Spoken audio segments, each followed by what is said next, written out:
তো hello everyone, কেমন আছো সবাই? আশা করি সকলে ভালো আছো। তো আজকে সকাল সকাল ঘুম থেকে ওঠার পরে দেখি এত রৌদ্র ফালাইছে, মানে আমি তো 6টার সময় উঠছি। তো 6টার সময় ওঠার পরে দেখি মানে রৌদ্র একদম ফাটাই লাইতেছে। তারপরে 10টা 11টা বাজছে, বাজানোর পরে মানে ছাগলটি জমিনে দেওয়া আছে, তো এটাই আনার লেগে গেছিলাম। তো আমি ছাগল ছাড়ছি, মায়ে গরু ছাড়ছে, তো মায়ে গরু আনতেছে, তো সব কিছু তো একলা আনা সম্ভব না। তো এর লেগে আমি গেছিলাম ছাগল আনা, তো অল্প হেল্প হয়ে যাবো। তারপর আমার ছাগল টাগল নিয়ে আইতাছি, আমার ফিউচার দিকে দেখতেছে মা গরু নিয়ে আইতাছেন। সবটি তো গরম লাগছে, দুপুর হয়ে গেছে, জল খাওয়া হইতে লাগবো। তারপর একদম ছাগলের জল খাওয়ানোর লেগে গামলার মধ্যে অল্প লবণ নিয়ে আইছি। তো খালি জল তো খাওয়াই যেত না, খালি জল খাইতে কিরকম লাগবে। তারপরে গামলার মধ্যে জল নিয়ে আনিয়া প্রথমে একটা ছাগল দিচ্ছি, তো এটা অল্প খাইছে। তারপর এখানে আসলো আরো 2টা ছাগল, তো এটিরে জল দিছি, কিন্তু জয়টি তো জল পিপাসায় ধরছে, জল খাওয়ালে একদম পাগল হচ্ছে। কিন্তু জল দিলাম, জল দেওয়ার পর জল খাইতেও পারছে না। জল বোধহয় গরম আসতো, আমি তো দেখে শুনে তো ঠান্ডাই আসলো জল, কিন্তু খাইলো না তো তারা। তারপরে ঘরে আনার পরে মানে এতদিন থেকে এত গরম দিতেছে, এত গরমের লেগে আর ঘরের মধ্যে তো ছাদ নাই, তো ছাদ নাই দেখে গরমটা আরো বেশি লাগে। কি করতাম, পাখার মধ্যে ফ্যানের মধ্যে অনেক ভালো লেগে গেছে, এর লেগে আরো স্পিড বাড়ায় না, বেয়ারিংটার মধ্যেও কিরকম ক্যারক্যার শব্দ করতেছিল। তো এটা মানে ভালো করে মুছতেছিলাম, কারণ মুছলে যদি অল্প স্পিড ভালো দেয়, তো এর লেগে এটাকে ভালো করে মুছতেছি। প্রথম তো এমনি শুকনো কাপড় দিয়ে ভালো করে মুছতেছি, তারপরে ভালো করে এটাকে কাপড়টা ভিজাইয়ে মুছতে লাগবো। তো মোছার পরে হয়তো স্পিড অল্প বাড়তে পারে, কিন্তু ঠিক যায় না, যাই হোক কিছু করার নাই, মুছতে তো লাগবো।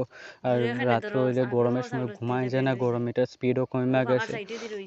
অনেক দিন হয়ে গেছে না, অনেক পুরানো হয়ে গেছে ফ্যানটা। আর এটির মধ্যে এরকম ময়লা টলা লাগলে মাকড়সার জালটা লেগে গেছে, ছাদ না থাকলে এই প্রবলেম, মানে এত ধুলা লাগে ফ্যানের মধ্যে, কি করবো করার মতো না। তো এটারে ভালো করে মুছতে আসছিলাম, মুছতে মুছতে এর মধ্যে কারেন্টও নাই, আর গরমে একদম ফাটাই লেগেছে, আমি তো ঘামে একদম শেষ। আর এটা চেয়ারের মধ্যে উঠোনের সময় চেয়ারটা এত খাবার শুরু করছে, চেয়ারের ফায়ারটা অল্প নষ্ট আসলো, আমি তো ডরাই মুছতে, যাই হোক তারপরে মুছে টুইসা বইয়ে রইছিলাম। তারপরে হঠাৎ করে অল্প দোকানে যাওয়ার লেগে, দোকান থেকে অল্প কিছু জিনিস আনার লেগে, জিনিস বলতে কি সাবান টাবান আনার লেগে। তারপর টাকা ওকা নিয়ে বাইরে গেছে, তো লগে একটা 5 টাকা এক্সট্রা নিয়ে বেরোইছে। তো আমি যেমন আমার তো কিছু খাইতে লাগবে, তার লেগে অল্প একটা 5 টাকা প্যাকেটে ভরে নিলাম 50 টাকার লগে। তারপরে বাইকের চাবি নিয়ে আইয়া পড়ছি বাইকের কাছে, কারণ এই রোদ্রের মধ্যে হাইটটা যাওয়া তো অসম্ভব। তাহলে ওই বাইক নিয়ে যেমন খাইয়া বাইকটা স্টার্ট দেওয়ার পর দেখি বাইকের মিটার একদম হাই হয়ে গেছে, আমি ওয়াও। তারপরে বাইরে পড়লাম আস্তে আস্তে যাওয়ানোর লেগে, কারণ আমি তো বাইক বেশি স্পিডে চালাই না, কারণ স্পিডে চালাইতে আমার ভয় লাগে।